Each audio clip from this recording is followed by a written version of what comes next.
चलिए तो देखते हैं आज हम रिलेटिव मोशन के बारे में। देखिएगा रिलेटिव मोशन क्या होता है, ठीक है।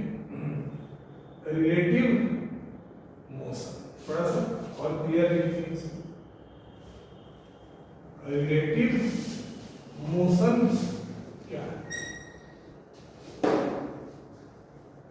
देखिए रिलेटिव मोशन के बारे में आप लोग आज स्टडी करेंगे कि रिलेटिव मोशन होता क्या है, ठीक है।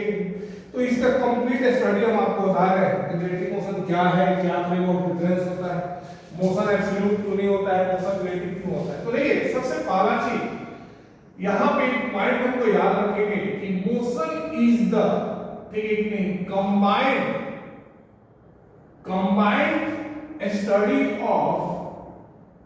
combined study of object and observer. Motion is the combined study of object and observer. देखिएगा मोशन जो होता है ना, ये ऑब्जेक्ट और ऑब्जर्वर का कंबाइंड स्टडी होता है। आया बात समझ में, यानी कि motion is relative term, motion is relative term. Motion कौन सा टर्म हो गया, मोशन जो हो गया वो रिलेटिव टर्म हो गया, ठीक है। देखिए motion is the combined study of object and observer, motion relative term हो गया, ठीक है। Absolute motion and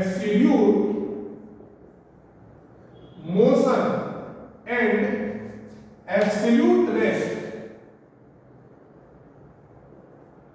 do not possible या do not exist।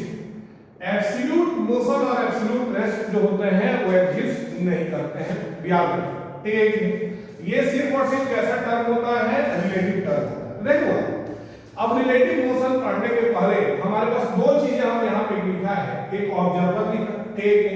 फिर हमने आपको क्या बताया है कि मोशन जो होता है ये कैसा टर्म होता है, रिलेटिव टर्म होता है। फिर हमने आपको क्या बताया कि एब्सोल्यूट रेस्ट और एब्सोल्यूट मोशन पॉसिबल नहीं है। आया बात? तो दो चीजें हम जब भी रिलेटिव मोशन स्टडी करेंगे तो इसके रिगार्डिंग हमको दो चीज सबसे पहले जानना पड़ेगा। एक तो हमको सबसे पहले क्या जानना पड़ेगा, ऑब्जर्वर क्या होता है, एक नंबर बात, ठीक है। और दूसरा नंबर बात हमको जानना पड़ेगा कि फ्रेम ऑफ, ठीक है, फ्रेम ऑफ रेफरेंस जो है ये क्या होता है। आया बात समझ? देखिए सबसे पहले आपको क्या जानना पड़ेगा कि ऑब्जर्वर क्या होता है ये देखना पड़ेगा, और दूसरा क्या देखना पड़ेगा, फ्रेम ऑफ रेफरेंस क्या होता है ये देखना पड़ेगा। आया बात समझ? देखिए तो हम सबसे पहले हम यहां पे डेफिनेशन लिखते हैं ऑब्जर्वर। सबसे पहले हमने क्या डेफिनेशन लिखा, ऑब्जर्वर, ठीक है। देखिए any body who observe the motion, anybody who observe the motion of other body, ठीक है, anybody who observe the motion of other body is called observer, ठीक है। देखिए कोई भी बॉडी जो दूसरे बॉडी के मोशन को क्या करता है, ऑब्जर्व करता है, क्या कहलाता है, ऑब्जर्वर कहलाता है। कोई भी बॉडी जो दूसरे की बॉडी को मोशन को क्या करेगा, ऑब्जर्व करेगा, क्या कहलाएगा, ऑब्जर्वर कहलाएगा। दूसरा frame of reference,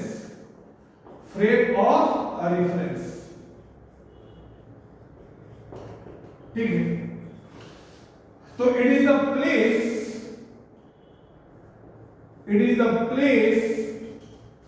from where observer observe the motion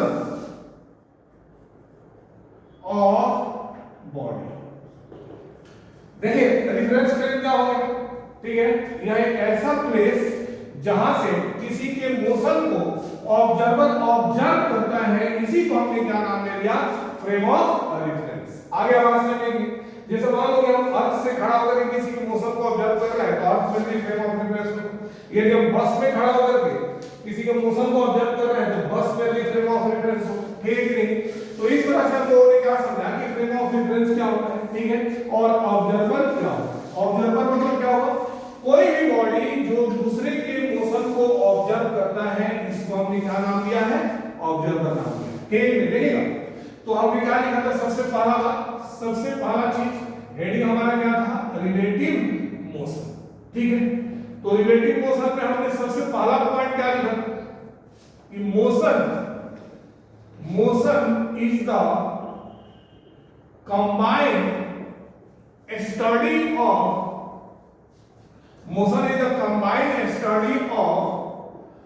object and observer. Motion is the combined study of object and observer. देखिए दूसरा बात क्या है, फिर हमने आपको क्या बताया कि absolute motion and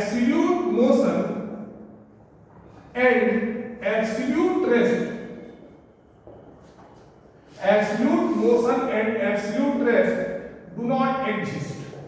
absolute motion और एब्सोल्यूट रेस्ट एग्जिस्ट नहीं करते, ठीक है। यानी कि motion is only relative term, motion is only relative term. Motion कैसे टर्म है, सिर्फ और सिर्फ कैसा टर्म है मेरे पास, relative term. Motion is only relative term, absolute rest और absolute motion does not exist. Absolute rest और एब्सोल्यूट मोशन एग्जिस्ट नहीं करता है, ये सिर्फ और सिर्फ कैसा टर्म है मेरे पास, रिलेटिव टर्म। फिर हमने आपको यहां पे क्या लिखा, ऑब्जर्वर क्या होता है, ठीक है। देखिएगा तो any body who observe the motion of other body is called observer. कोई भी बॉडी जो दूसरे के मोशन को क्या करता है, ऑब्जर्व करता है, क्या कहलाता है, ऑब्जर्वर कहलाता है। एनी बॉडी, ठीक है, who observe the motion of other body is called observer, ठीक। फिर हमने आपको यहां पे क्या बताया, फ्रेम ऑफ रेफरेंस क्या होता है। तो फ्रेम ऑफ रेफरेंस के लिए हमने क्या लिखा, ठीक है, कि फ्रेम ऑफ रेफरेंस क्या है, ये ऐसा प्लेस जहां से खड़ा होकर के कोई ऑब्जर्वर किसी के मोशन को ऑब्जर्व करे, इसको हम फ्रेम ऑफ रेफरेंस बोलते हैं। देखिए एक चीज मैं आपको यहां पे बताऊंगा, थोड़ा सा एक एग्जांपल को लेकर के, कि एब्सोल्यूट मोशन और एब्सोल्यूट रेस्ट पॉसिबल नहीं। आगे बात समझेंगे, ये सिर्फ और सिर्फ डिपेंड करता है कि ऑब्जर्वर है कहां। जैसे मान लो कि मेरे पास एक बस, ठीक है, ये मेरे पास एक बस, और इस बस का स्पीड जो है कुछ 10 मीटर पर सेकंड है। इस बस में एक आदमी है बी, और ये बस रोड पे चल रहा है, और यहाँ पे एक पेड़ है इस बस रोड पे, और एक आदमी यहाँ पे ए है इस रोड पे खड़ा। देखिए ध्यान से, एक आदमी ए है इस रोड पे खड़ा, ठीक। अब देखिएगा फिर दूसरा वाला कंडीशन हम फिर बनाएंगे, हम फिर से बस बनाएंगे।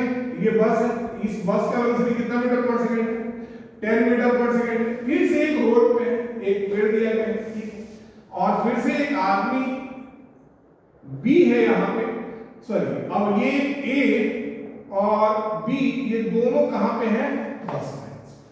देखिएगा इस पूरे फिगर में जो आपने देखा है यहाँ पे रोड पे, ठीक है, इस फिगर में दो ऑब्जेक्ट दिए गए हैं। एक ऑब्जेक्ट क्या है मेरे पास, ठीक है, एक ऑब्जेक्ट दिया गया है बस, और दूसरा ऑब्जेक्ट क्या दिया गया है, ट्री। आगे बात सेकंड, एक ऑब्जेक्ट क्या दिया गया है, बस, और दूसरा ऑब्जेक्ट क्या दिया गया है, ट्री दिया गया है, ठीक। और यहाँ ऑब्जर्वर कितने हैं मेरे पास, तो ऑब्जर्वर भी एक ए है, और दूसरा ऑब्जर्वर क्या है मेरे पास, बी। देखिए एक मैं आपको बात बताऊं, ठीक है, यदि ए के अकॉर्डिंग टू ए पेड़ किसमें है, रेस्ट में है। ए के अकॉर्डिंग पेड़ किसमें है, रेस्ट में है, बट ए के अकॉर्डिंग ये बस किसमें है, मोशन में है। ए के अकॉर्डिंग पेड़ किसमें है, रेस्ट में है, और ए के अकॉर्डिंग बस किसमें है, मोशन में। अब यहां पे है इस फिगर में, तो ए के अकॉर्डिंग पेड़ किसमें है, मोशन में है, और ए के अकॉर्डिंग ये बस किसमें है, रेस्ट में। फिर बी के अकॉर्डिंग, यानी कि ए और बी एक दूसरे को किसमें देख रहा है, रेस्ट में देख रहा है। जैसे मान लो एक बस में दो लोग बैठे हुए हैं, ठीक नहीं, और बस चल रहा है, तो बस के बगल में जो हमारे बगल में जो बैठा होता है वो हमारे को किसमें दिखाई देता है, रेस्ट में दिखाई देता है, ठीक है, और बस के बाहर पेड़ गाने जो सारी चीजें होती हैं वो चलती हुई दिखाई देती। आगे आवाज समझ में, और वही यदि कोई आदमी हमको बस बाहर से देख रहा है, रोड से देख रहा है, तो वो आदमी बस को चलते हुए देखेगा और रोड पर की चीजों को किस में देखेगा, रेस्ट में देखेगा। इसका मतलब क्या है कि इट्स टोटल डिपेंड अपॉन कि देखने वाला आदमी कहां पे है। जब इस वाले कंडीशन में देखने वाला आदमी रोड पे था, ठीक है नहीं, तो उसके अकॉर्डिंग ये पेड़ किस में था, रेस्ट में, ठीक है नहीं, और उसके अकॉर्डिंग ये बस किस में था, मोशन में था।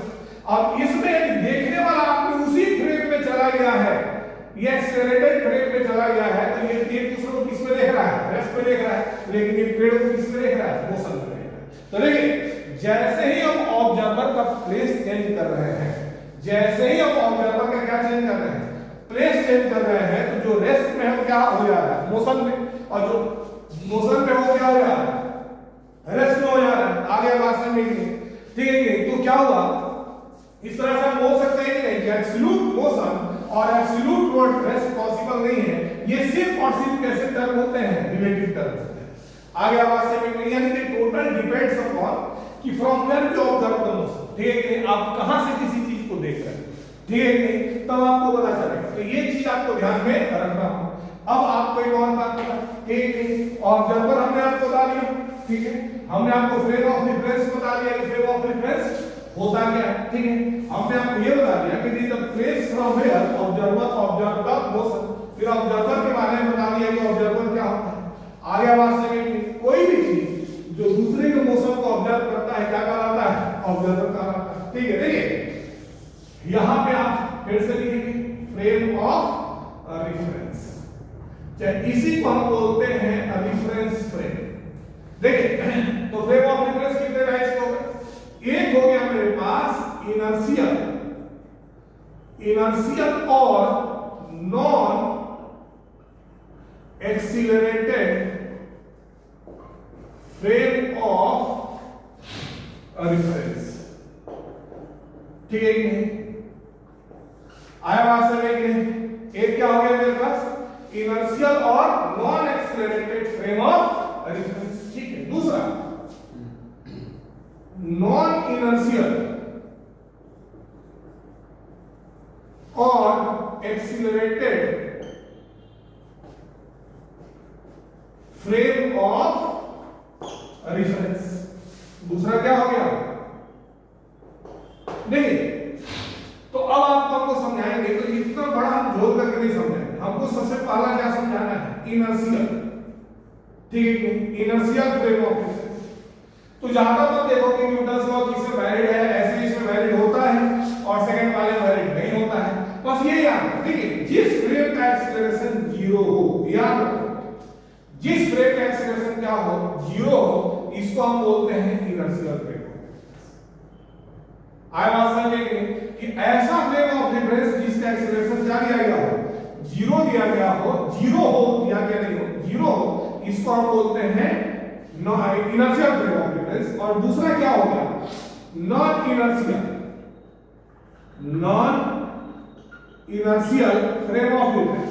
तो जिसका एक्सीलरेशन 0 नहीं हो, यानी जितने भी मूविंग फ्रेम ऑफ रेफरेंस होंगे, मूविंग बॉडी होगा, ये सब non inertial frame of reference का है। जिसका एक्सीलरेशन 0 नहीं हो, इस सबको हम बोलते हैं non inertial frame of reference. देखिएगा यदि हम डिफिनीशन के आधार पे चलें, बाय द डिफिनीशन, अर्थ जो होता है ना, अर्थ को हम क्या कौन सा फ्रेम ऑफ रेफरेंस मानेंगे, non inertial frame of reference. कौन सा frame of reference, non inertial frame of reference, ठीक है। लेकिन for practical purpose, for practical, ठीक है, फॉर प्रैक्टिकल पर्पस में हम अर्थ को क्या मान लेते हैं, अर्थ को हम मान लेते हैं इनर्शियल फ्रेम ऑफ रेफरेंस। आगे आवाज से प्रैक्टिकल पर्पस में अर्थ को क्या मान लेते हैं, इनर्शियल फ्रेम ऑफ रेफरेंस, ठीक है।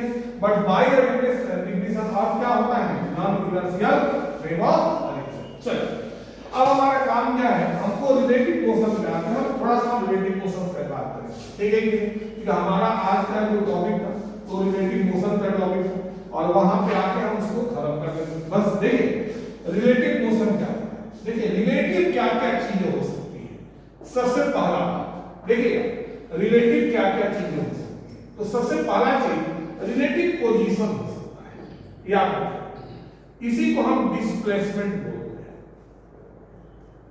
ठीक है।